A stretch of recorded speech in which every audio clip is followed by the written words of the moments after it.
ओम ओम शांति। आज की है बाबा की 17 अप्रैल की मुरली, 17 अप्रैल 25। मुरली का सार है, मीठे बच्चे, यह रूहानी हॉस्पिटल तुम्हें आधा कल्प के लिए एवर हेल्दी बनाने वाली है। यह रूहानी हॉस्पिटल तुम्हें आधा कल्प के लिए एवर हेल्दी बनाने वाली है। यहाँ तुम देही अभिमानी होकर बैठो। कैसे बैठना है? यहाँ देही अभिमानी, आत्मा अभिमानी बन करके बैठना है। कहाँ बैठे हैं हम? रूहानी हॉस्पिटल में, क्योंकि ये आत्मा की बीमारी को निकालने के लिए शिव बाबा हमें ज्ञान का इंजेक्शन लगाते हैं। किसको लगाते हैं? आत्मा को। और आत्मा जब पावन बन जाती है तो 21 जन्म के लिए शरीर निरोगी काया, कंचन काया, एवर हेल्दी बन जाते हैं। प्रश्न है, धंधा आदि करते भी कौन सा डायरेक्शन बुद्धि में याद रहना चाहिए? धंधा आदि करते भी बाबा का ऐसा कौन सा डायरेक्शन बुद्धि में याद रहना चाहिए? कौन सा डायरेक्शन? बाबा की याद। हाँ जी। तो उत्तर है, बाप का डायरेक्शन है तुम किसी साकार व आकार को याद नहीं करो। साकार को भी नहीं तो आकार माना फरिश्ते स्वरूप के कोई भी नहीं है, निराकार की याद है। एक बाप की याद रहे, जो आत्मा के पिता परमात्मा निराकार है, उस एक बाप की याद रहे तो विकर्म विनाश हो। इसमें कोई ये नहीं कह सकता कि फुर्सत नहीं। क्यों नहीं कह सकता फुर्सत नहीं? क्योंकि आत्मा और शरीर अलग है। शरीर शरीर का काम करे और आत्मा मन बुद्धि बाबा के साथ। सब कुछ करते भी याद में रह सकते हो। भगवान वाच, भगवान कभी हमारे लिए डिफिकल्ट बात नहीं बताता है, सहज है वही बताता है। इसलिए बाबा कहते हैं सब कुछ करते भी याद में रह सकते हो। ओम शांति। मीठे मीठे रूहानी बच्चों प्रति बाप का गुड मॉर्निंग। तो हमें भी क्या करना है? बाबा गुड मॉर्निंग। गुड मॉर्निंग के बाद बच्चों को कहा जाता है बाप को याद करो। बुलाते भी हैं, हे पतित पावन आकर पावन बनाओ। तो बाप पहले पहले ही कहते हैं रूहानी बाप को याद करो। रूहानी बाप, आत्माओं के पिता को याद करो।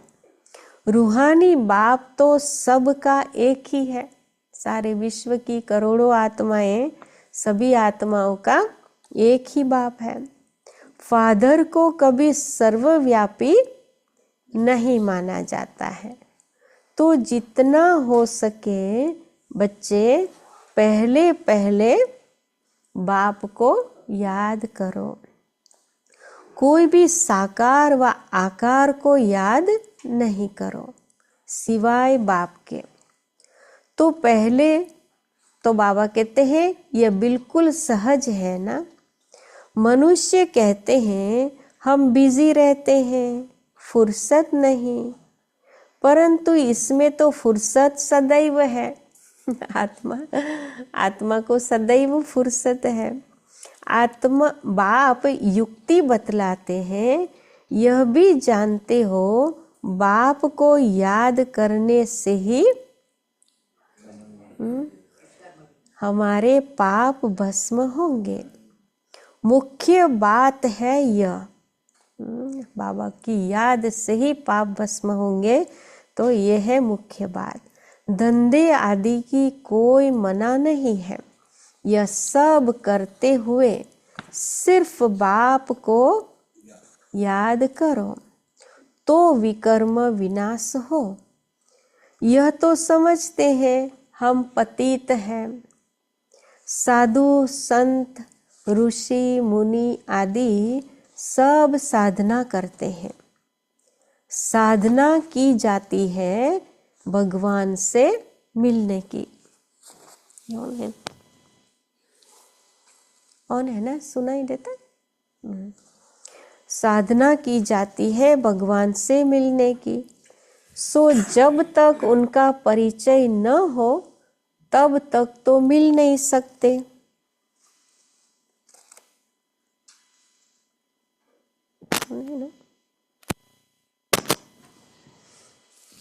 तो बाबा कहते हैं जब तक उसका परिचय न हो तब तक मिल नहीं सकते।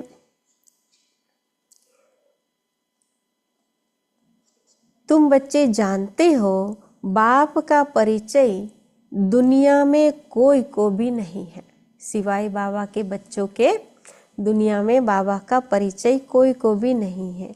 देह का परिचय तो सबको है, अपनी अपनी देह का, चाहे जो भी प्रोफेशन है, कुछ भी है, अपना परिचय है देह का। बड़ी चीज का परिचय झट हो जाता है। आत्मा का परिचय तो जब बाप आए तब समझाए। आत्मा और शरीर दो चीजें हैं। आत्मा एक स्टार है और बहुत सूक्ष्म है, उनको कोई देख नहीं सकते।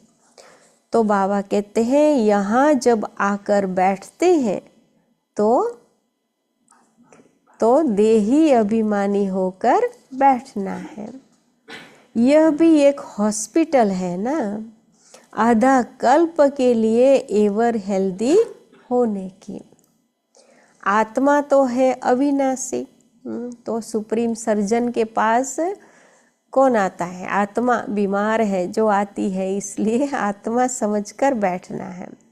आत्मा तो है अविनाशी, कभी विनाश नहीं होती। आत्मा का ही सारा पार्ट है। आत्मा कहती है मैं कभी विनाश को नहीं पाती हूँ। इतनी सब आत्माएं अविनाशी है, शरीर है विनाशी। बाबा कहते हैं अब तुम्हारी बुद्धि में यह बैठा हुआ है कि हम आत्मा अविनाशी है। हम 84 जन्म लेते हैं। यह ड्रामा है। इसमें धर्म स्थापक कौन कौन कब आते हैं, कितने जन्म लेते होंगे, यह तो जानते हो ना। पूरा सभी धर्मों का सृष्टि रूपी कल्प वृक्ष में सब दिखाया है ना, कौन कब आते हैं, कितने जन्म लेते होंगे। 84 जन्म जो गाए जाते हैं जरूर किसी एक धर्म के होंगे, सभी के तो हो न सके। सब धर्म इकट्ठे तो आते नहीं, पीछे आने वाले धर्मों के तो कम जन्म है ना। सिर्फ जो सर्वप्रथम आने वाला धर्म आदि सनातन देवी देवता धर्म वाले के ही 84 जन्म हो सकते हैं। तो बाबा कहते हैं हम दूसरों का हिसाब क्यों बैठ निकाले। जानते हैं फलाने फलाने समय पर धर्म स्थापन करने आते हैं, उसकी फिर वृद्धि होती है। धर्म स्थापक परमधाम से आकर धर्म स्थापन करता है, फिर उसको फॉलो करने वाली आत्माएं नीचे आती हैं, तो फिर वृद्धि होती है। तो बाबा कहते हैं सब सतो प्रधान से तमो प्रधान तो होने ही है। दुनिया जब तमो प्रधान होती है तब फिर बाप आकर सतो प्रधान सतयुग बनाते हैं। अभी तुम बच्चे जानते हो हम भारतवासी ही फिर नई दुनिया में आकर राज्य करेंगे और कोई धर्म नहीं होगा, तब सिर्फ एक धर्म। तुम बच्चों में भी जिनको उच्च मर्तबा लेना है वह जास्ती याद में रहने का पुरुषार्थ करते हैं और समाचार भी लिखते हैं कि बाबा हम इतना समय याद में रहता हूँ। कई तो पूरा समाचार लज्जा के मारे देते नहीं, समझते हैं बाबा क्या कहेंगे, परंतु मालूम तो पड़ता है ना, बाबा को सब मालूम पड़ता है। स्कूल में टीचर स्टूडेंट को कहेंगे ना कि तुम अगर पढ़ेंगे नहीं तो फेल हो जाएंगे। लौकिक माँ बाप भी बच्चे की पढ़ाई से समझ जाते हैं, यह तो बहुत बड़ा स्कूल है। लौकिक माँ बाप समझ जाते हैं तो ये तो सुप्रीम माँ बाप है, तो ये भी समझ जाते हैं बाबा। यहाँ तो नंबरवार बिठाया नहीं जाता है, बुद्धि से समझा जाता है, नंबरवार तो होते ही है ना। अब बाबा अच्छे अच्छे बच्चों को कहाँ भेज देते हैं, वह फिर चले जाते हैं तो दूसरे लिखते हैं हमको महारथी चाहिए, तो जरूर समझते हैं वह हमसे होशियार नामी ग्रामी है। जो आके चले जाते हैं बहुत अच्छे, वो चले जाते हैं तो मिस करते हैं तो समझते हैं ना कि वो हमसे होशियार है, नामी ग्रामी है। नंबरवार तो होते हैं ना।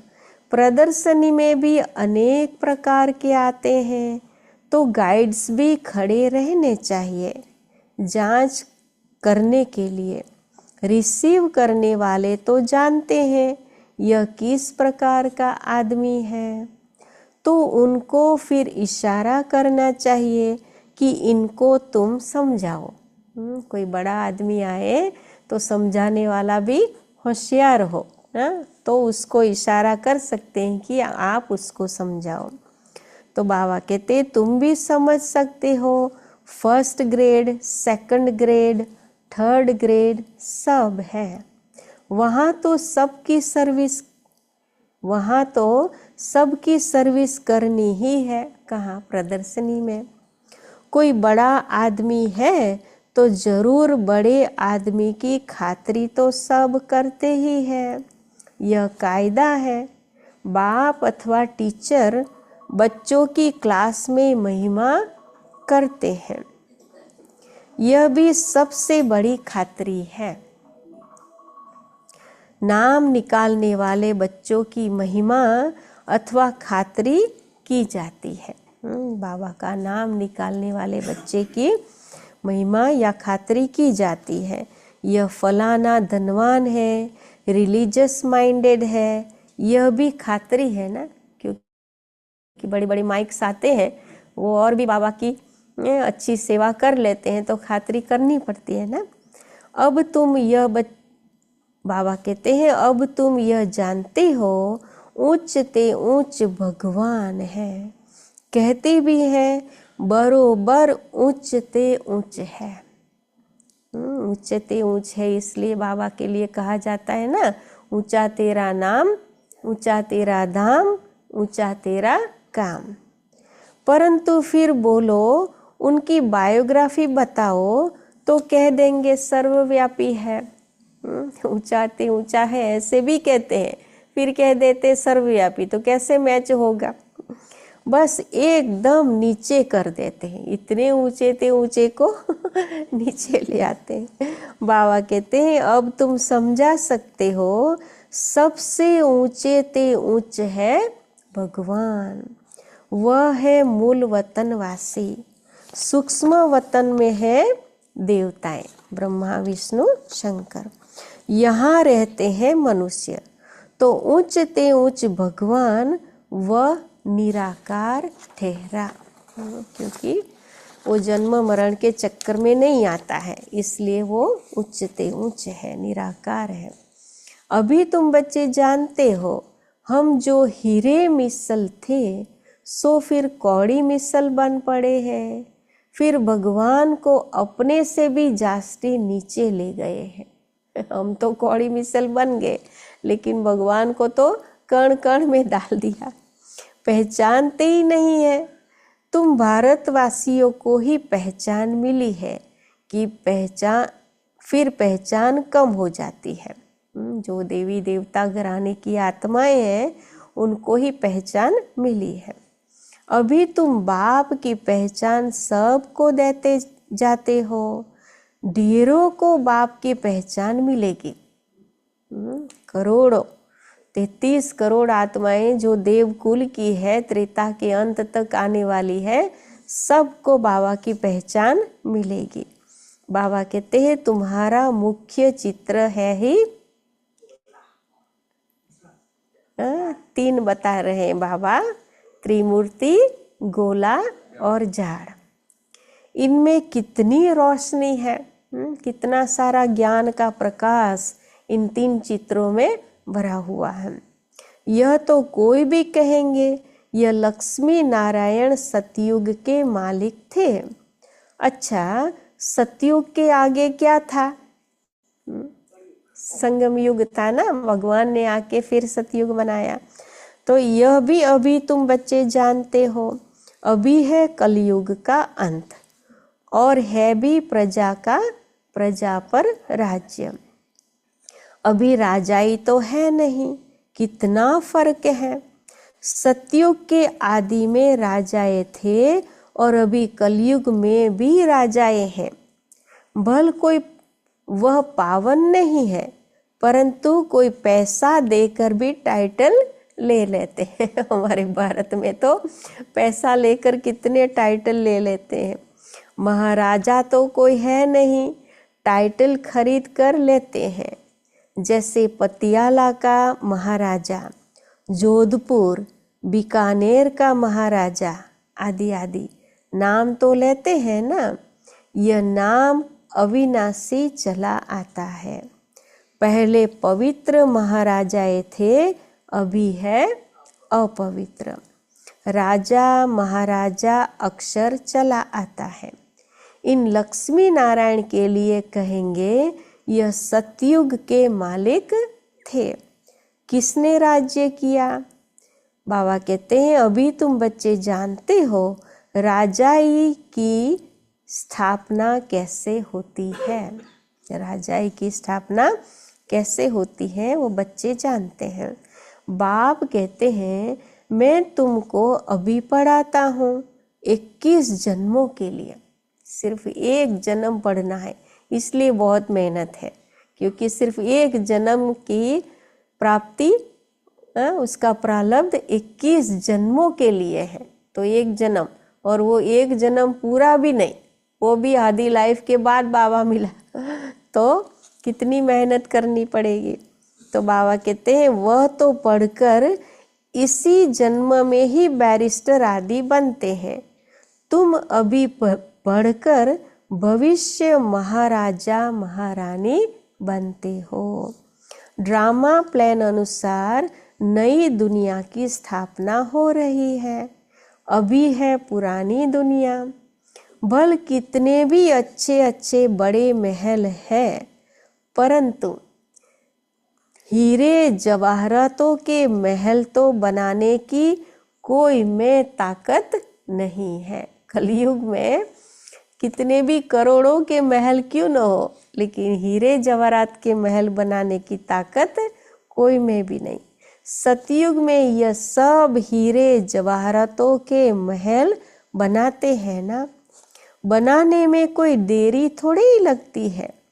यहाँ भी अर्थक्वेक आदि होती है तो बहुत कारीगर लगा देते हैं, 1-2 वर्ष में सारा शहर खड़ा कर देते हैं। नई दिल्ली बनाने में करके 8-10 वर्ष लगे, परंतु यहाँ के लेबर और वहाँ के लेबर्स में तो फर्क रहता है ना। वहाँ के तो कितने ताकत वाले होंगे। आजकल तो नई नई इन्वेंशन भी निकालते रहते हैं। मकान बनाने की साइंस का भी जोर है। सब कुछ तैयार मिलता है। मकान बनाने के लिए सब कुछ तैयार मिलता है, झट फ्लैट तैयार, बहुत जल्दी जल्दी बनते हैं। तो यह सब वहाँ काम में तो आते हैं ना, सब सतयुग में ये जो बनाने वाले भी कारीगरी ले जाएंगे साथ, यह सब साथ चलने हैं। संस्कार तो रहते हैं ना, यह साइंस के संस्कार भी चलेंगे। तो अब बाप बच्चों को समझाते रहते हैं, पावन बनना है तो पावन बनना है तो बाप को याद करो। बाप भी गुड मॉर्निंग कर फिर शिक्षा देते हैं। बच्चे बाप की याद में बैठे हो, बाबा पूछता है बच्चे बाप की याद में बैठे हो, चलते फिरते बाप को याद करो। क्यों याद करना है? क्योंकि जन्म जन्मांतर का सिर पर बोझा है। सीढ़ी उतरते उतरते 84 जन्म लेते हैं। अभी फिर एक जन्म में चढ़ती कला होती है। जितना बाप को याद करते रहेंगे उतनी खुशी भी होगी और ताकत मिलेगी। जितना बाबा को याद करेंगे खुशी भी होगी और ताकत, आत्मा में ताकत बढ़ती जाएगी। बहुत बच्चे हैं जिनको आगे नंबर में रखा जाता है, परंतु याद में बिल्कुल रहते ही नहीं है। बल ज्ञान में तीखे हैं, परंतु याद की यात्रा है नहीं। बाबा सब कुछ जानता है, सबको देखता है। बाप तो बच्चों की महिमा करते हैं। यह भी नंबर 1 में है तो जरूर मेहनत भी करते होंगे ना। ब्रह्मा बाबा भी नंबर 1 में गया तो ऐसे ही थोड़े ना गया, कितनी मेहनत की होगी तभी गए। बाबा कहते तुम हमेशा समझो कि शिव बाबा समझाते हैं तो बुद्धि योग वहाँ लगा रहेगा। ये एक बाबा के महावाक्य भगवान के हैं, परमात्मा के हैं। यह भी सीखता तो होगा ना, ब्रह्मा बाबा भी सीखता तो होगा ना, फिर भी कहते हैं बाबा को याद करो। वो ब्रह्मा बाबा भी कहता है शिव बाबा को याद करो। किसको भी समझाने के लिए चित्र है। बाबा ने कितने प्रकार के चित्र बनाए हैं। भगवान कहा ही जाता है निराकार को, वह आकर शरीर धारण करते हैं। एक भगवान के बच्चे सब आत्माएं भाई भाई हैं। सारे विश्व में करोड़ों आत्माओं जो शरीर में बैठी हुई है, आत्माएं सब भाई भाई हैं। अभी इस शरीर में विराजमान है। सभी अकाल मूर्त है। यह अकाल मूर्त आत्मा का तख्त है। भ्रुकुटी आत्मा का तख्त है, अकाल मूर्त। अकाल तख्त और कोई खास चीज नहीं है। जैसे अमृतसर में बनाया है अकाल तख्त, ऐसी कोई खास चीज नहीं है। भ्रुकुटी अकाल तख्त सबका। यह तख्त है अकाल मूर्त का। ब्रह्मा बाबा की भ्रुकुटी तख्त है अकाल मूर्त शिव बाबा का। भ्रुकुटी के बीच में आत्मा विराजमान होती है। इसको कहा जाता है अकाल तख्त। अकाल तख्त अकाल मूर्त का। आत्मा को काल कभी खाता नहीं। आत्माएं सब अकाल है। कितनी अति सूक्ष्म है। बाप तो है निराकार, वह अपना तख्त कहाँ से लाए? बाप कहते हैं मेरा भी यह तख्त है, मैं आकर इस तख्त का लोन लेता हूँ। ब्रह्मा के साधारण बूढ़े तन में अकाल तख्त पर आकर बैठता हूँ। बाबा कहते हैं अभी तुम बच्चे जान गए हो, सब आत्माओं का यह तख्त है। मनुष्यों की ही बात की जाती है, जानवरों की तो बात नहीं। पहले जो मनुष्य जानवर से भी बढ़तर हो गए हैं वह तो सुधरे फिर बाद में जानवर की बात करो। कोई जानवर की बात पूछे, बोलो पहले अपना तो सुधार करो। सतयुग में तो जानवर भी बड़े अच्छे फर्स्ट क्लास होंगे, किचड़ा आदि कुछ भी नहीं होगा। किंग के महल में कबूतर आदि का किचड़ा हो तो दंड डाल दे, जरा भी किचड़ा नहीं। वहाँ बड़ी खबरदारी रहती है, पहरे पर रहते हैं, कभी कोई जानवर आदि अंदर घुस न सके, बड़ी सफाई रहती है। लक्ष्मी नारायण के मंदिर में भी कितनी सफाई रहती है। शंकर पार्वती के मंदिर में कबूतर भी दिखाते हैं तो जरूर मंदिर को भी खराब करते होंगे। शास्त्रों में तो बहुत दंत कथाएं लिख दी है। तो बाबा कहते हैं अभी बाप बच्चों को समझाते हैं, उनमें भी थोड़े हैं जो धारणा कर सकते हैं। इसलिए ही तो करोड़ों में कोई बाबा के बच्चे बनते हैं और कोई में भी कोई जो है जो धारणा कर सकते हैं। बाकी तो कुछ नहीं समझते। बाप बच्चों को कितना प्यार से समझाते हैं, बच्चे बहुत बहुत मीठे बनो वो भी कितना प्यार से समझाते। मुख से सदैव रत्न निकलते रहे। बाबा कहते हैं तुम हो रूप बसंत, ज्ञानी और योगी। बाबा ने कहा तुम्हारे मुख से पत्थर नहीं निकलने चाहिए।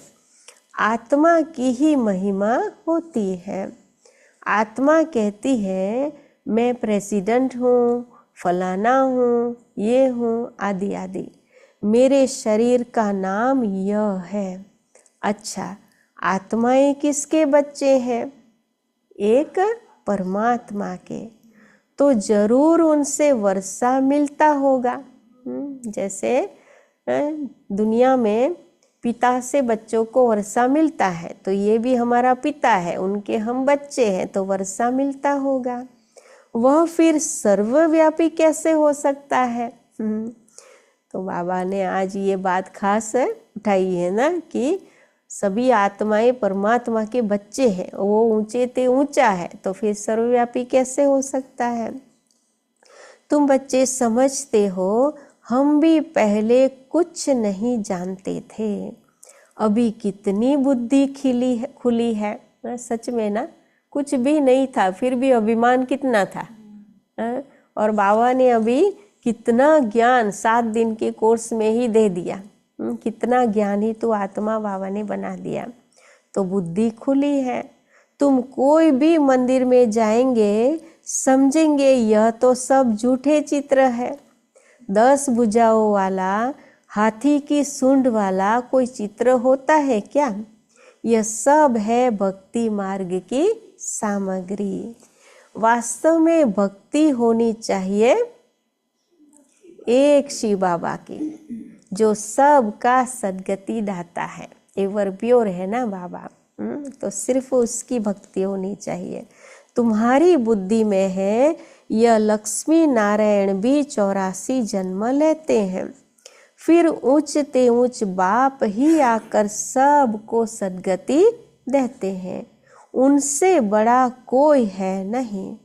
यह ज्ञान की बातें तुम्हारे में भी, बाबा ने कहा यह ज्ञान की बातें तुम्हारे में भी नंबरवार धारण कर सकते हैं। धारणा नहीं कर सकते तो बाकी क्या काम के रहे?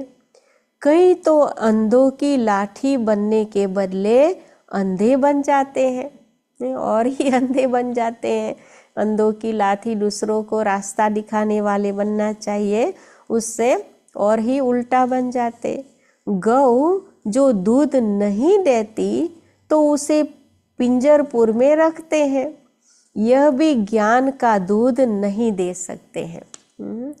बहुत है जो कुछ पुरुषार्थ नहीं करते, समझते ही नहीं कि हम कुछ तो किसका कल्याण करें। अपनी तकदीर का ख्याल ही नहीं रहता है। कितनी ऊंची तकदीर बन रही है जन्म जन्म के लिए, वो ख्याल ही नहीं रहता है। बस जो कुछ मिला सो अच्छा ऐसे समझ लेते हैं। तो बाप कहेंगे इनकी तकदीर में नहीं है। अपनी सद्गति करने का पुरुषार्थ तो करना चाहिए, देही अभिमानी बनना है। बाप कितना उच्च ते उच्च है और आते देखो कैसे पतित दुनिया और पतित शरीर में है। हमारे लिए बाबा कितनी गंदी दुनिया में, पतित दुनिया में और पतित शरीर में आते हैं। ऊंचे ते ऊंचा एवर प्योर बाबा, उनको बुलाते ही पतित दुनिया में है। जब रावण बिल्कुल ही भ्रष्ट कर देते हैं तब बाप आकर श्रेष्ठ बनाते हैं। जो अच्छा पुरुषार्थ करते हैं वह राजा रानी बन जाते हैं। जो पुरुषार्थ नहीं करते वह बाबा कहते गरीब बन जाते हैं। हाँ ना, नौकर चाकर या जो प्रजा है उसके भी नौकर चाकर दास दासी। तकदीर में नहीं है तो तदबीर कर नहीं सकते। कोई तो बहुत अच्छी तकदीर बना लेते हैं। हर एक अपने को देख सकते हैं कि हम क्या सर्विस करते हैं। अच्छा, मीठे मीठे सिकिलदे बच्चों प्रति माता पिता बाप दादा का याद प्यार और गुड मॉर्निंग। रूहानी बाप की रूहानी बच्चों को नमस्ते। हम रूहानी बच्चों की भी रूहानी बाप दादा को याद प्यार और गुड मॉर्निंग और नमस्ते। नमस्ते, शुक्रिया बाबा, शुक्रिया। धारणा के लिए मुख्य सार, पहली पॉइंट है रूप बसंत बन, मुख से सदैव रत्न निकालने हैं। सदैव रूप बसंत बन, मुख से सदैव रत्न निकालने हैं। बहुत बहुत मीठा बनना है। कभी भी पत्थर यानी कटु वचन नहीं निकालना है। दूसरी पॉइंट है, क्योंकि जन्म जन्म का ये अभ्यास है ना कटु वचन निकालने का, तो निकल जाता है। इसलिए बाबा बार बार याद दिलाता है, और वो भी कितना प्यार से याद दिलाता है, कितना प्यार से कहता है। दूसरी पॉइंट है ज्ञान और योग में तीखा बन, अपना और दूसरों का कल्याण करना है। ज्ञान और योग में तीखा बन, अपना और दूसरों का कल्याण करना है। अपना कल्याण तो करना है, लेकिन दूसरों का भी करना है। अपनी उच्च तकदीर बनाने का पुरुषार्थ करना है। अंधों की लाठी बनना है, माना जो अज्ञान अंधकार में है उसको ज्ञान का रास्ता दिखाना है। वरदान है त्रिस्मृति, 3 प्रकार की स्मृति। त्रिस्मृति स्वरूप का तिलक धारण करने वाले संपूर्ण विजयी भव। त्रिस्मृति स्वरूप का तिलक धारण करने वाले संपूर्ण विजयी भव। तो 3 प्रकार की कौन सी स्मृति? स्वयं की स्मृति, बाबा समझाते हैं, स्वयं की स्मृति, बाप की स्मृति और ड्रामा के नॉलेज की स्मृति। इन्हीं 3 स्मृतियों में सारे ज्ञान का विस्तार समाया हुआ है। आत्मा की स्मृति, बाप की स्मृति और ड्रामा के नॉलेज की। इसमें बाबा ने कहा सारे ज्ञान का विस्तार समाया हुआ है। नॉलेज के वृक्ष की यह 3 स्मृतियां हैं। नॉलेज रूपी वृक्ष की 3 स्मृतियां हैं।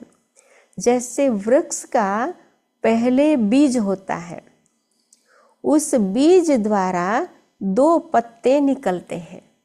वृक्ष का बीज होता है, उसमें से 2 पत्ते निकलते हैं। फिर वृक्ष का विस्तार होता है। ऐसे मुख्य है बीज। बीज क्या है? बाप की स्मृति। बीज है बाप की स्मृति। फिर 2 पत्ते क्या है? 2 पत्ते अर्थात आत्मा और ड्रामा की सारी नॉलेज। इन 3 स्मृतियों को धारण करने वाले स्मृति स्वरूप भव व संपूर्ण विजयी भव के वरदानी बन जाते हैं। सिर्फ 3 स्मृति तो बात है, आत्मा, परमात्मा और ड्रामा। उसमें बीज है बाबा, और बीज अगर याद रहा तो 2 पत्ते स्वतः ही निकल आएंगे, आत्मा और ड्रामा। ड्रामा का ज्ञान। स्लोगन है, प्राप्तियों को सदा सामने रखो। प्राप्तियों को सदा सामने रखो तो उसका रिजल्ट, तो कमजोरियां सहज समाप्त हो जाएगी। तो कमजोरियों को सहज समाप्त करने का साधन क्या है? प्राप्ति। जो बाबा से कितनी प्राप्तियां हुई है, वो प्राप्तियों को बाबा ने कहा सदा सामने रखो। अव्यक्त इशारे कंबाइन रूप की स्मृति से सदा विजयी बनो। संगम युग पर ब्रह्मा कुमार कुमारी अकेले नहीं हो सकते। सिर्फ बाप के साथ का अनुभव, कंबाइंड पन का अनुभव इमर्ज करो। बाबा ने कहा कंबाइंड पन का अनुभव इमर्ज करो। ऐसे नहीं कि बाप तो है ही मेरा, साथ है ही नहीं, साथ का प्रैक्टिकल अनुभव इमर्ज हो। तो ये इमर्ज शब्द है खास, कि कंबाइंड स्वरूप को भी हमें इमर्ज करना है। बाप के साथ का प्रैक्टिकल अनुभव इमर्ज हो तो यह माया का वार नहीं होगा। माया हार खा लेगी। सिर्फ घबराओ नहीं, क्या हो गया? हिम्मत रखो, बाप के साथ को स्मृति में रखो, तो विजय आपका जन्मसिद्ध अधिकार है। तो बहुत काम में आने वाला ये आज का अव्यक्त इशारा, क्योंकि अंत में बहुत सारी परीक्षाएं ऐसी आएगी जिसमें घबराहट हो सकती है। तो उसके लिए साधन बाबा ने क्या बताया?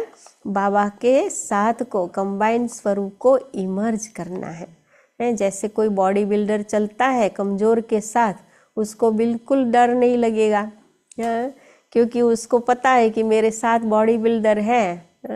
तो ऐसे ही हमारे साथ हमारा बॉडी बिल्डर कौन है? हमारा बैकबोन शिव बाबा। तो उसको सिर्फ इमर्ज रूप में रखना है, तो माया भी भाग जाएगी। तो ये है आज की साकार मुरली। तो बाबा ने खास बार बार याद दिलाया, देही अभिमानी बनना है और बाबा को याद करना है।